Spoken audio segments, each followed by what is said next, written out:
day to you, our distinguished viewers, and welcome to Women on the Watch.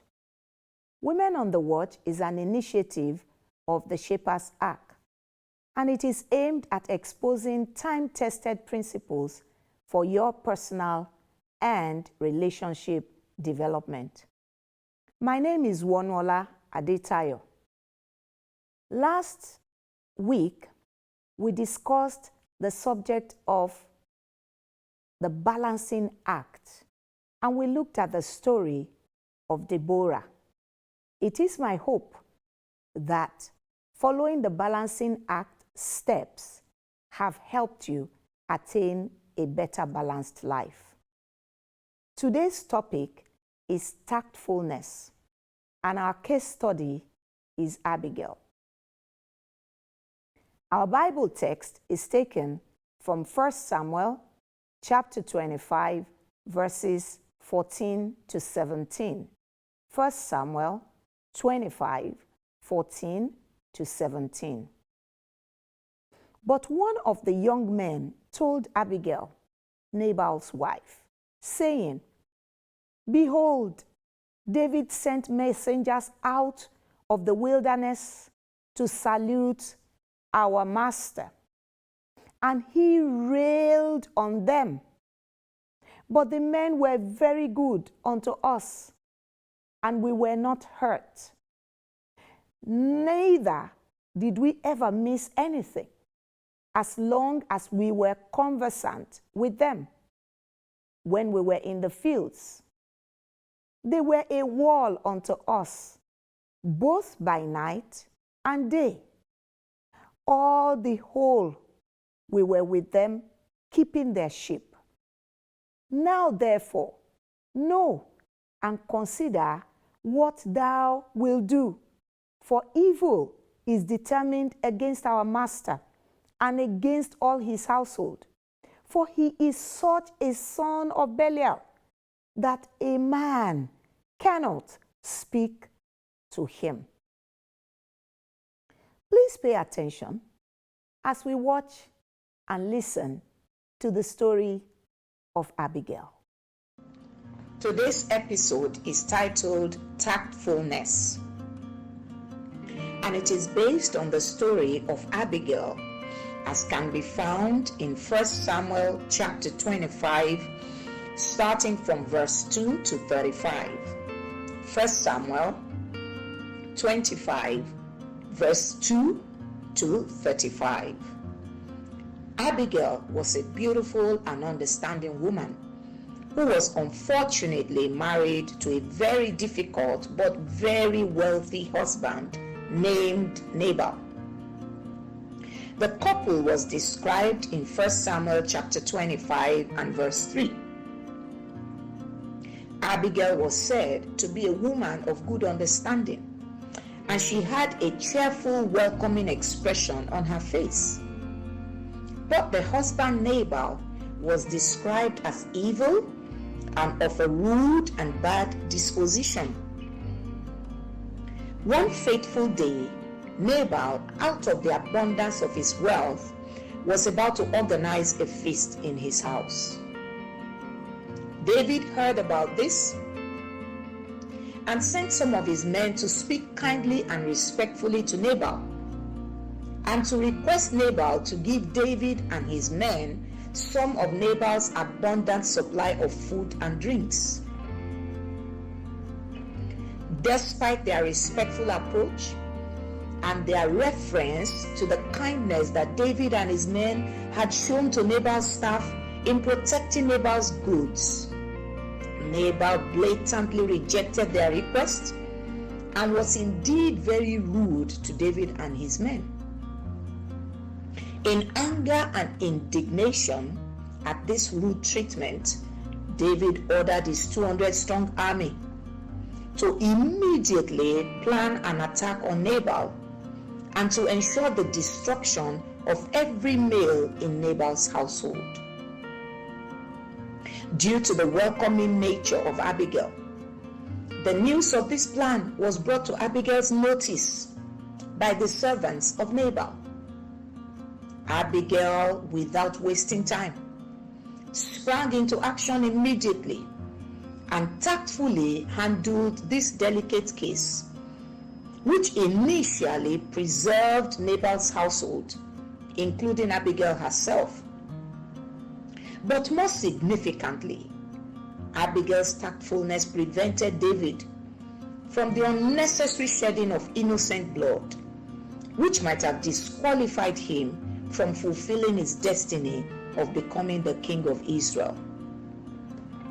It is our sincere prayer today that everyone who is in one difficult situation or the other will find necessary wisdom and tact to wriggle out successfully. What an intriguing story. Abigail truly displayed the skills of tactfulness. She demonstrated the qualities of a tactful person, and she saved her household from several predicaments. Today, we will be interrogating the subject of tactfulness in 4 parts. Part 1, we will define tactfulness. 2, we will look at when tactfulness is useful. 3, we will look at the benefits of tactfulness. And finally, we will look at the characteristics of tactful people, then close with the tips for tact. So we start with the first question. What is tactfulness?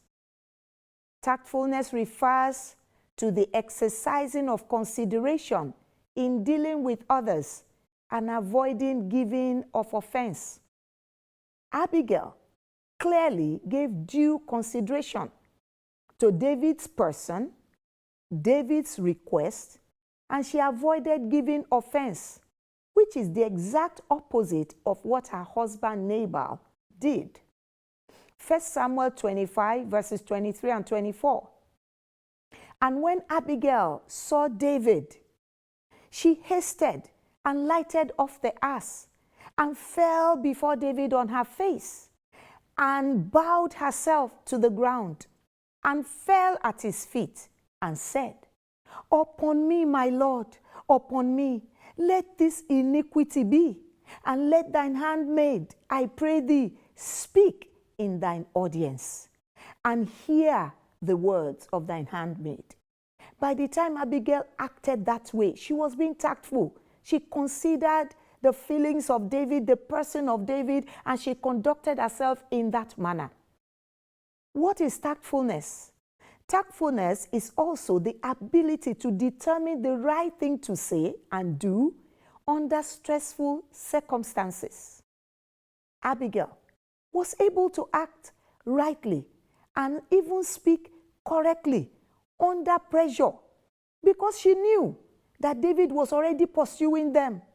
She already heard what David was planning to attack and to murder her husband. Yet, in spite of the distress, Abigail was tactful enough to do what was needed at the time. We find the story in 1 Samuel chapter 25, verses 18 and 19. Then Abigail made haste and took 200 loaves and 2 bottles of wine and 5 sheep, ready, dressed, and 5 measures of parched corn and 100 clusters of raisins, so on and so forth. Why? She knew what was needed and she conducted herself accordingly. What is tactfulness?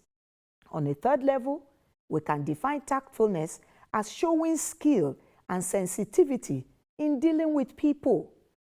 Tactfulness encompasses emotional intelligence, respect, discretion, self-awareness, thoughtfulness, compassion, subtlety, honesty, diplomacy, and courtesy. All of this were demonstrated by Abigail. Part 2. When is tactfulness useful? Now that we know the definition of tactfulness, when is it useful? Number 1, tactfulness is useful in dealing with unfriendly or a troublesome spouse or even close associates. The Bible tells us in 1 Samuel 25, verse 3. 1 Samuel 25, verse 3. Now, the name of the man was Nabal, and the name of his wife Abigail, and she was a woman of good understanding and of a beautiful countenance. But the man was churlish and evil in his doings, and he was of the house of Caleb. Number 2, when is tactfulness useful? Tactfulness is useful in the face of a more powerful adversary and in the face of a dangerous enemy. The first one we looked at, when you are dwelling or living with someone who is difficult. But this time around, you are facing someone who is a powerful adversary. Then you need tact. We see in 1 Samuel chapter 25 and verse 17. 1 Samuel 25, verse 17. Now, therefore, know and consider what thou wilt do, for evil is determined against our master.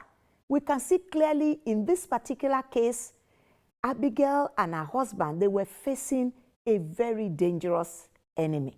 That time is the time you need tactfulness. When do you need tactfulness? Number 3, when you have wronged an innocent, powerful person, you need tactfulness. Maybe it's error of omission or error of commission, but you have wronged an innocent and yet powerful person. You need tact.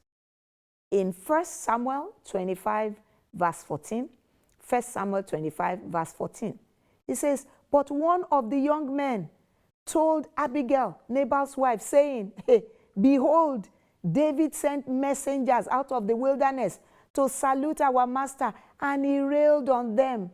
Here, David was innocent, yet powerful, and he was badly treated. These are some of the situations when tactfulness is useful. Let's take a look at part 3. What are the characteristics of tactful people?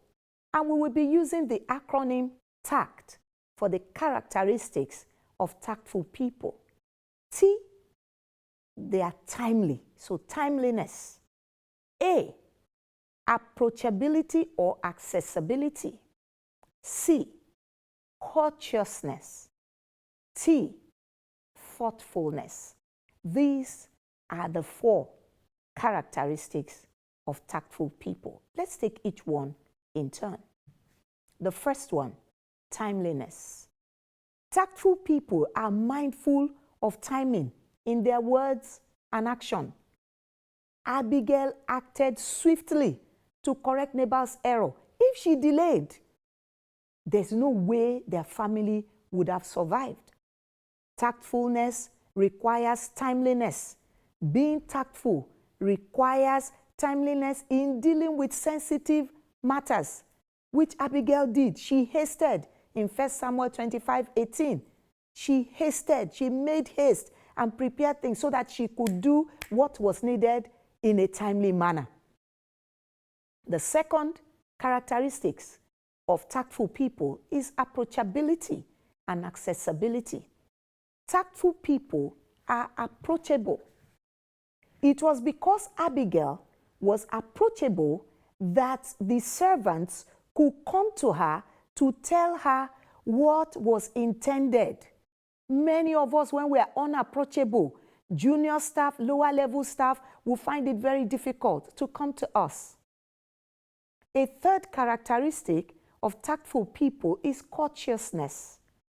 Tactful people observe courtesy as a behavioral code in dealing with others. Abigail demonstrated courtesy not only to David, but also to her household staff. As the wife of a wealthy man, coming down from her hearse to fall on her face was a rather tactful move that softened the heart of David. David must have looked at, oh my God, look at this wealthy woman descending and prostrating to David. That obviously was a tactful move. You can find the story in 1 Samuel chapter 25 and verse 23. The fourth characteristic of tactful people is thoughtfulness. Tactful people are thoughtful. They think before they speak or act. Abigail was an epitome of thoughtfulness. Take a look at 1 Samuel chapter 25, verse 36. 1 Samuel 25, verse 36. And Abigail came to Nabal, and behold, he held a feast in his house, like the feast of a king. And Nabal's heart was merry, and within him, for he was very drunken. Wherefore, she told him nothing less or more until the morning light. Tact is intelligence of the heart, and it is not about not speaking your truth or not being yourself. It is about delivery and timing, because they are absolutely everything. Speak your truth, but speak your truth kindly and speak your truth wisely and thoughtfully. That is the epitome of Abigail. Now we look at the fourth part, which answers the question, what are the 4 tips for tactfulness? Suppose you have made up your mind that you want to become a more tactful person. How do we go about it? This time, we're going to use the acronym TACT again. T-A-C-T. T, think before you speak. If you want to be a tactful person, you must learn to think before you speak. James chapter 1 and verse 19. James 1:19. Wherefore, my beloved brethren, let every man be swift to hear, slow to speak. There's a reason why you have 2 ears and 1 mouth. Number 2, A, avoid negative words and avoid finger-pointing statements because they offend people. James chapter 3 and verse 2 encourages us. James 3 verse 2. For in many things we offend all. If any man offend not in word, the same is a perfect man and able also to bridle the whole body. So if you are able to bridle your tongue, then you can bridle your entire body. So avoid negative words.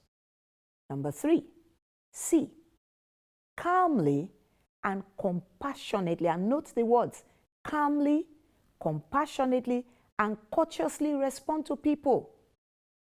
People can upset you, people can annoy you. To be a tactful person, you need to maintain good manners, show compassion, and avoid undue emotional outbursts. The Bible encourages us in Romans chapter 12 and verse 10. Romans 12, verse 10. Be kindly affectioned one to another with brotherly love, in honor, preferring one another. The last, which is the T, treat people with sensitivity and kindness. We need to treat people with sensitivity and kindness if we want to be tactful. 2 Chronicles chapter 10 and verse 7. 2 Chronicles 10 and verse 7. It says, and they spake unto him, saying, if thou be kind to these people, and please them, and speak good words to them, they will be your servants forever. This was an advice that they were giving to a king.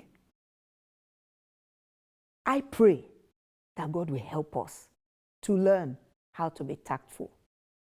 The final part is part 5. Are there rewards for tactfulness? There are. What are the rewards for tactfulness? Number 1 is lasting friendships. Lasting friendships are made when you are tactful. Abigail gained the friendship of David. She gained the friendship of his army. And because of that, tact saved her in the future.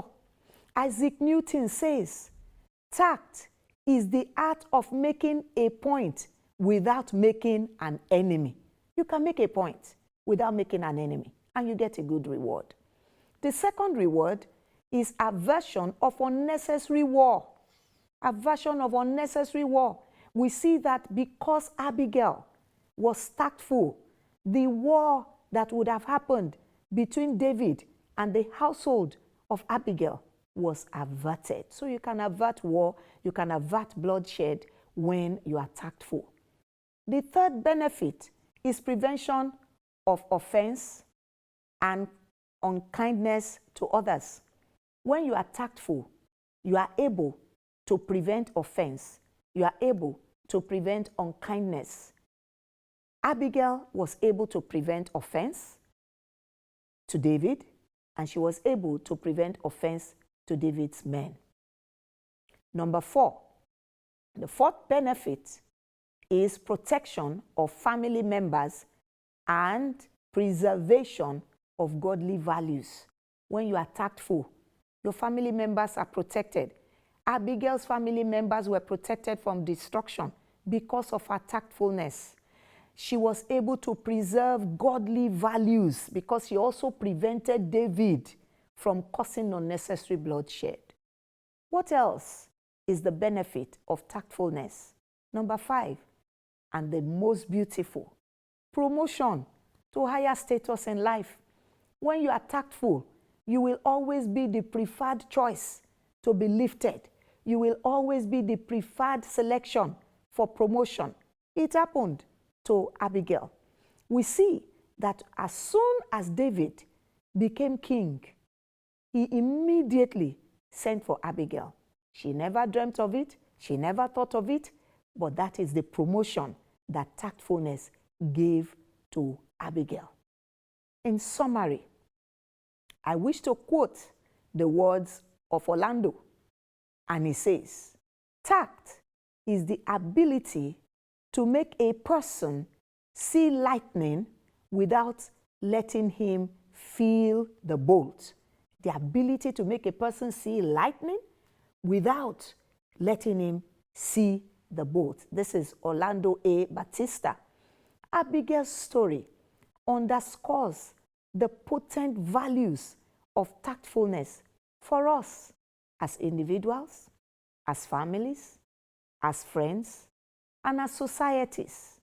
When we embrace the characteristics and tips of tactfulness, we will discover that hurting relationships can easily be smoothened. Discomforting circumstances can easily be managed, and generally, human interactions will become more pleasant as we subscribe to the art of tactfulness.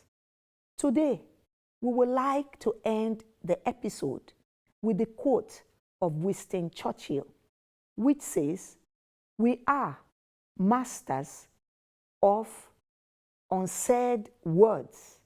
However, we are slaves to those that we let slip out." We are masters of unsaid words, but we are slaves to those that we let slip out. In other words, once an egg is broken, it's already broken. You can pack it up. Till I come your way again next week, this is Wonu Adetayo, the Shaper, wishing you a very fruitful week. God bless you and have a lovely week ahead.